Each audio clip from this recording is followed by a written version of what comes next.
Imagine you have a friend. He earns $1,000 a month, but he spends $3,000 every single month. And to keep living like that, he borrows money from everyone he knows. Now imagine that this friend is a country, and the people who lent him money were the richest countries in Europe. Now imagine that this country almost went bankrupt and almost dragged the entire continent down with it. And the scariest part? For years, no one noticed.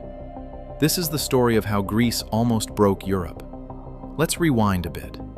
Greece is a beautiful country. Tourism, islands, ancient history. But a strong economy? Not exactly. And it all started with a currency called the euro.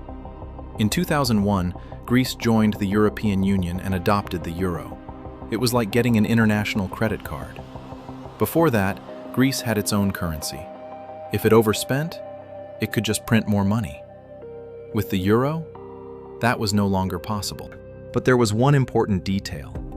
To join the euro, the country had to prove its finances were in order. Greece didn't have them in order. So what did it do? It hid the numbers. The government reported less debt than it actually had. Some banks helped conceal part of the problem. On the outside, everything looked fine. On the inside, a ticking time bomb. But no one wanted to look too closely, because the global economy was booming, and when everyone is making money, no one asks too many questions. The Greek government started spending heavily. High public sector wages, generous pensions, massive infrastructure projects. And in 2004, the Olympic Games in Athens. It was beautiful. It was expensive, very expensive. But where did the money come from?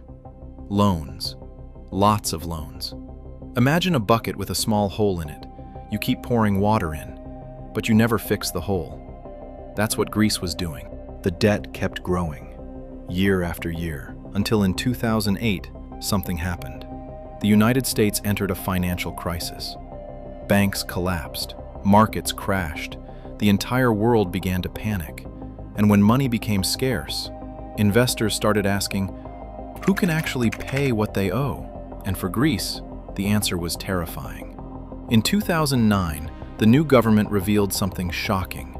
The debt was far higher than anyone had thought. Much higher. It was like discovering your friend didn't owe 10,000, but 100,000. The markets panicked. No one wanted to lend money to Greece anymore. And without loans, the country would grind to a halt. Now think about this. If Greece defaulted, it wouldn't repay banks in Germany, or France, or Italy. Those banks could collapse, and that could bring down the euro. It was a massive domino effect.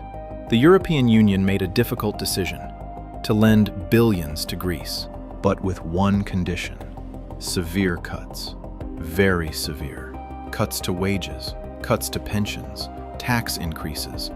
The economy fell into a deep recession. Unemployment skyrocketed, protests in the streets, anger, fear.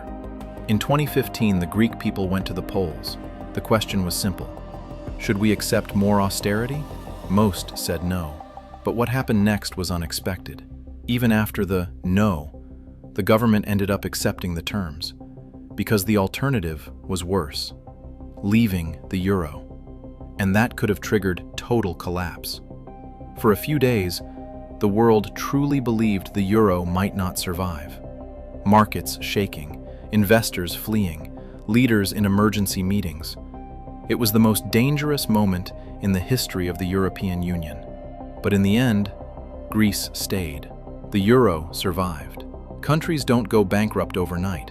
They go bankrupt slowly, year after year, with small, bad decisions, with debt piling up, with problems ignored. Greece didn't destroy Europe, but it almost tested its limits. And it showed something important. Even countries make emotional decisions. Even leaders make mistakes. And when money, politics, and pride mix, the risk becomes enormous. But there's a part of this story almost no one talks about. During the harshest years of the crisis, unemployment in Greece surpassed 25%. Among young people, over 50%. Imagine graduating from college and simply having no jobs available. Hospitals began running out of medicine. Families moved back in together to share expenses. Small businesses shut down, one after another. Greece's GDP fell by more than 25%. That's wartime level collapse. Without a war. It was one of the largest economic contractions in modern history during peacetime. And even so, the country still had to pay interest every single month. It was like running on a treadmill, exhausted, going nowhere. Many people blamed the European Union. Others blamed Greek politicians. Others blamed the banks. The truth? It was a mix of all of it. Governments overspent, banks overlent, Europe trusted too much, and investors ignored too many warning signs. But here's an interesting question.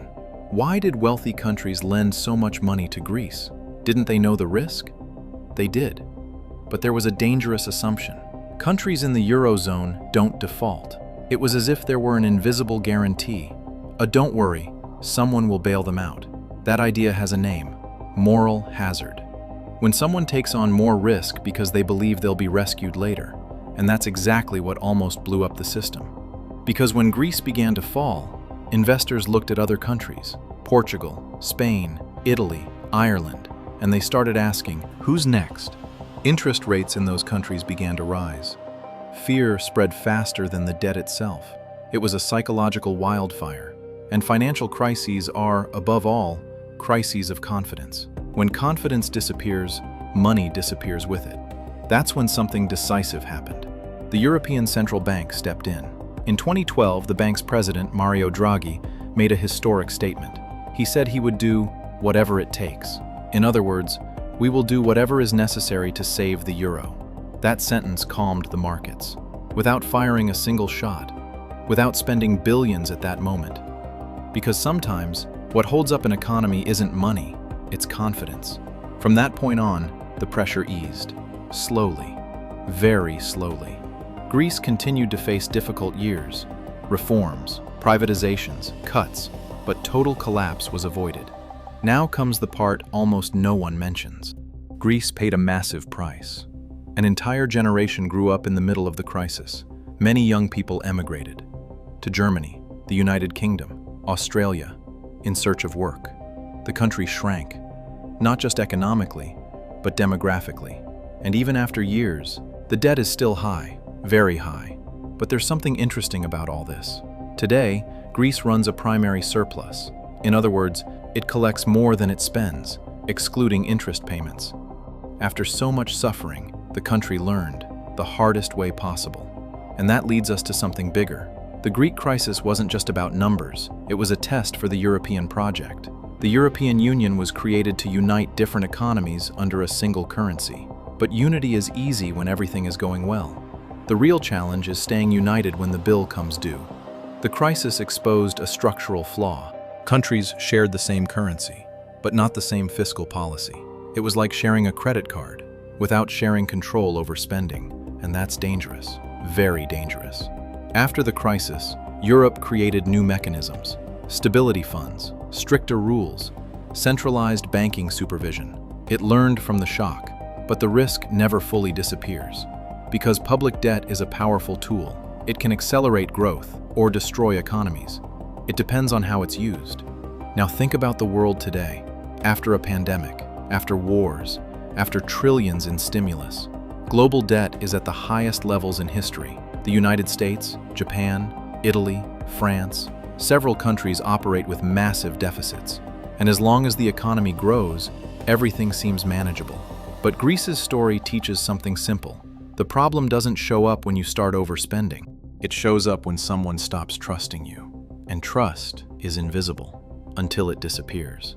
Greece almost brought down the euro, not because it was too big, but because the system was too fragile. And that may be the biggest lesson. Crises rarely begin with a huge explosion. They start with small distortions, small accounting lies, small deficits ignored, small political decisions postponed, until one day it becomes too big to hide. And when that happens, the adjustment is brutal. Greece's story isn't just about Greece. It's about systems, about incentives, about pride, about politics. Do you think the world truly learned? Or are we just waiting for the next ticking time bomb? If you enjoyed this video, leave a like, subscribe to the channel, and turn on notifications to help us grow even more. And now tell me in the comments, which country do you think could face something similar? See you in the next video. Until then.